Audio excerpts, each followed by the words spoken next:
बात क्या है? तुम्हारी माँ की शादी करवानी है। किसकी माँ की शादी का जश्न हो रहा हैगा? मम्मा क्या कर रहा है? बकरी का दूध पिया है या माँ का? हरामजादे। रीमेक फिल्में बनाने का चलन कोई नया नहीं है। बॉलीवुड में 80-90 के दशक से पहले भी खूब रीमेक फिल्में बनती थी। आज फर्क सिर्फ इतना है कि अगर कोई प्रोड्यूसर, डायरेक्टर या राइटर किसी फिल्म की कहानी कॉपी करता है या चोरी करता है तो वह आसानी से पकड़ में आ जाता है, जिसके बाद उसे कॉपीराइट्स के अधिकारों के उल्लंघन करने पर मोटी रकम चुकानी पड़ सकती है। लेकिन पुराने दौर में तकनीक और मैकेनिज्म इतना विकसित नहीं था कि कॉपीराइट्स उल्लंघन के मामलों को सुलझाया जा सके। इसलिए बस कुछ ऐसा ही देखने को मिला था साल 1984 में, जब सबसे ज्यादा कमाई करने वाली फिल्में किसी न किसी फिल्म का या तो रीमेक थी या फिर उनकी कहानियों से इंस्पायर्ड थी।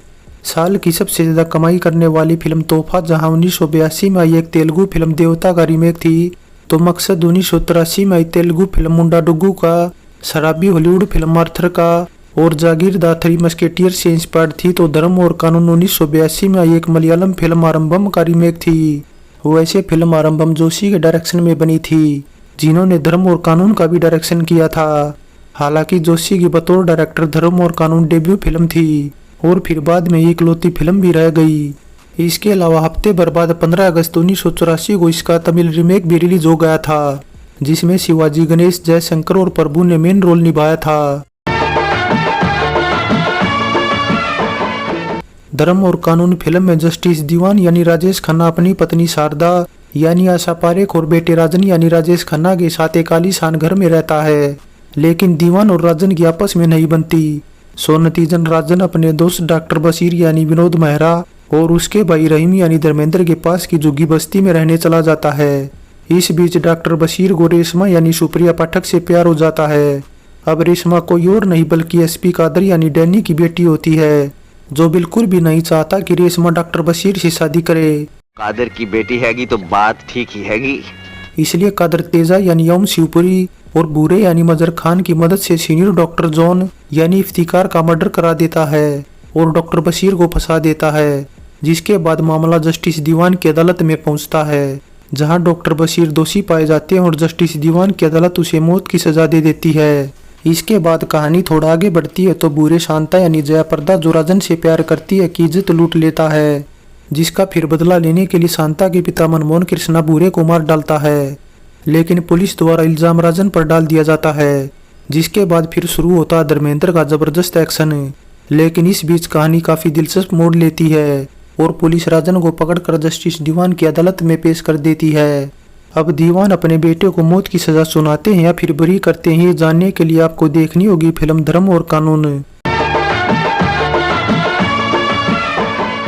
अब बॉलीवुड में हर फिल्म के साथ कुछ मजेदार किस्से और कहानियां जुड़े होते हैं, जिनमें कुछ किस्से अगर चेहरों पर मुस्कुराहट ले आते हैं तो कुछ उदासी, तो कुछ किस्सों को जानकर हम हैरान भी हो जाते हैं। यूं तो बॉलीवुड के पहले सुपरस्टार राजेश खन्ना और दिग्गज अभिनेता धर्मेंद्र के अलग अलग अपने कई किस्से सुने होंगे, लेकिन हम आपको वो किस्सा सुनाएंगे जो दोनों के बीच धर्म और कानून फिल्म की शूटिंग के दौरान हुआ था, जिसे काका राजेश खन्ना के जाने के बाद आज शायद ही धर्मेंद्र भूले होंगे। बात दरअसल ऐसी थी कि काका राजेश खन्ना अपनी लाजवाब एक्टिंग के अलावा सेट पर अपनी लेट लतीफी की वजह से भी काफी मशहूर थे। उनमें सुपरस्टार वाला घमंड भरा पड़ा था, जिसकी वजह से प्रोड्यूसर डायरेक्टर उनसे परेशान रहते थे और उनकी इसी आदत की वजह से कई बार शूटिंग तो डिले होती ही थी, साथ ही सेट पर बाकी के को स्टार को भी उनका घंटों इंतजार करना पड़ता था। अब मीडिया रिपोर्ट्स की माने तो फिल्म धर्म और कानून की शूटिंग के दौरान धर्मेंद्र ने कुछ दिनों तक तो उनका इंतजार किया, लेकिन एक दिन चीजें बर्दाश्त से बाहर हो गई और धर्मेंद्र ने काका राजेश खन्ना को सबक सिखाने का सोच लिया। वह गुस्से से तिलमिलाए उनके कमरे की ओर बढ़ने लगे, लेकिन इस बीच एक शुभचिंतक ने राजेश खन्ना को पहले ही धर्मेंद्र के खराब मिजाज के बारे में बता दिया, जिससे राजेश खन्ना धर्मेंद्र के पहुंचने से पहले ही बैकडोर से 9-2-11 हो गए थे। वैसे फिर धर्मेंद्र अगले दिन अपने गुस्से को भूलकर शांत हो गए थे, क्योंकि काका राजेश खन्ना तब सेट पर टाइम पर आने लगे थे। वैसे जानकारी के लिए बता दें कि धर्मेंद्र और राजेश खन्ना ने इससे पहले एक दूसरे की कई फिल्मों में स्पेशल अपीयरेंस दी थी, लेकिन राजपूत व धर्म और कानून ये दो ऐसी फिल्में जिसमें धर्मेंद्र व राजेश खन्ना एक साथ मेजर रोल में नजर आए थे।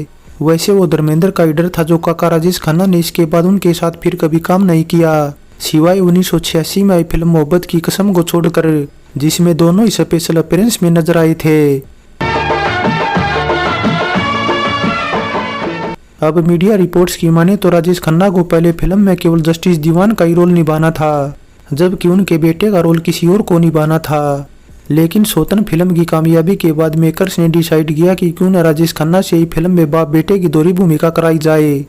वैसे राजेश खन्ना इस रोल को निभाने के लिए तैयार तो हो गए, लेकिन प्रॉपर डेट्स नहीं दे पाए, और कुछ इस वजह से भी नहीं दे पाए थे क्योंकि बेटे की बजाय पिता की भूमिका ज्यादा दमदार थी। इसीलिए राजेश खन्ना ने पिता वाली भूमिका की शूटिंग तो पहले खत्म कर दी, लेकिन बेटे वाली भूमिका कमजोर होने से बड़ी मुश्किल से डेट्स दे पाए थे। फिल्म धर्म और कानून ऐसी फिल्म थी जिसमें हीरोइन आशा पारेख सालों बाद धर्मेंद्र व राजेश खन्ना के साथ नजर आई थी। अब चाहे धर्मेंद्र हो या राजेश खन्ना, 60 और 70 दशक में दोनों के साथ आशा की जोड़ी हिट थी। वैसे जानकारी के लिए बता दें कि धर्म और कानून से पहले आशा धर्मेंद्र के साथ लास्ट बार जहां 1972 में आई समाधि फिल्म में नजर आई थी, वहीं राजेश खन्ना के साथ आशा 1971 में कटी पतंग में नजर आई थी। 80 के दशक में जितेंद्र के साथ जयाप्रदा की जोड़ी हिट थी।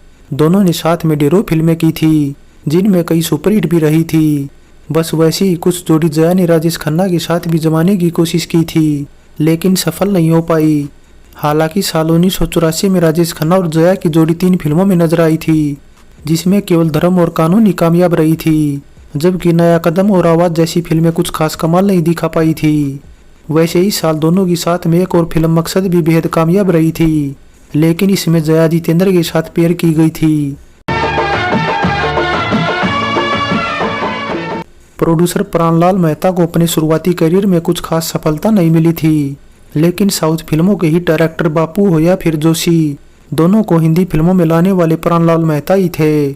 प्राणलाल मेहता ने बापू से जहां अपनी 1982 में बेजुबान फिल्म का डायरेक्शन कराया था, वहीं जोशी से धर्म और कानून का कराया था।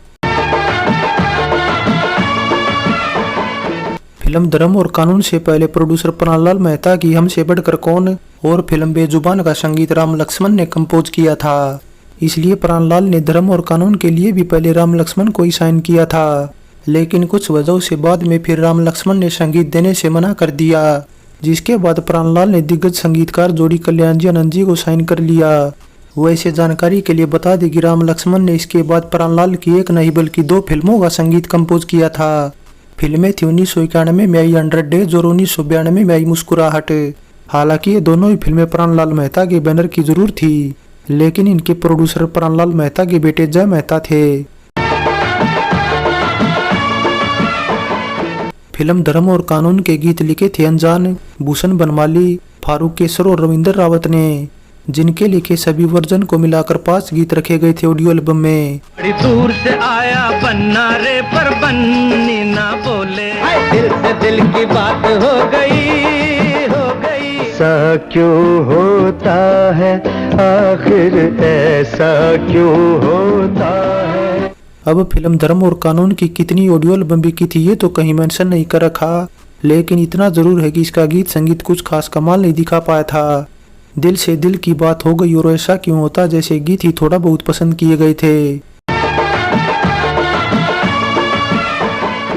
धर्मेंद्र ने अपने करियर के शुरुआती 20 सालों तक फिल्मों में कोई भी मुस्लिम किरदार नहीं निभाया था, लेकिन 80 के दशक की शुरुआत में आई अली बाबा 40 चोर और रजिया सुल्तान के बाद धर्म और कानून तीसरी ऐसी फिल्म थी जिसमें धर्मेंद्र ने मुस्लिम किरदार निभाया था। वैसे जानकारी के लिए बता दें कि धर्मेंद्र अगर 1972 में आई पाकीजा फिल्म करते तो वो उनका पहला मुस्लिम किरदार होता। बताया जाता कि धर्मेंद्र ने इस फिल्म की थोड़ी बहुत शूटिंग भी कर ली थी, लेकिन फिर मीना कुमारी से अफेयर के चलते प्रोड्यूसर डायरेक्टर कमाल अमरोई ने धर्मेंद्र को निकाल कर राजकुमार को ले लिया।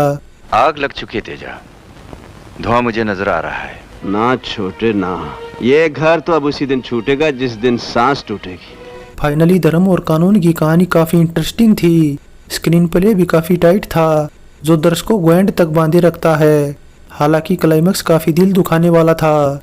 इसके अलावा पहली हिंदी फिल्म का डायरेक्शन कर रहे जोशी ने बड़ी चतुराई से बॉलीवुड के 2 दिग्गज सितारे धर्मेंद्र और राजेश खन्ना को काफी इक्वली नपातुला स्क्रीन स्पेस दिया था। और ये तब था जब राजेश खन्ना का फिल्म में डबल रोल था और धर्मेंद्र के अपोजिट कोई हीरोइन नहीं थी। वैसे बड़े सितारों से अलग फिल्म में अगर किसी ने सबसे ज्यादा इम्प्रेस किया था तो वो थे मजहर खान, जिनका फिल्म में रोल भी काफी छोटा था। बहुत फैसले सुनाने लगे हैं आप, जरा नीचे उतरिए, एक आध फैसला हम भी सुनाते हैं। सो धर्म और कानून फिल्म पर हमारी ये पेशकश कैसी लगी नीचे कमेंट कर बताएं। अच्छी लगी है तो लाइक और शेयर करने के साथ चैनल सब्सक्राइब करें। तो चलते हैं, फिर मिलेंगे एक और नई वीडियो के साथ।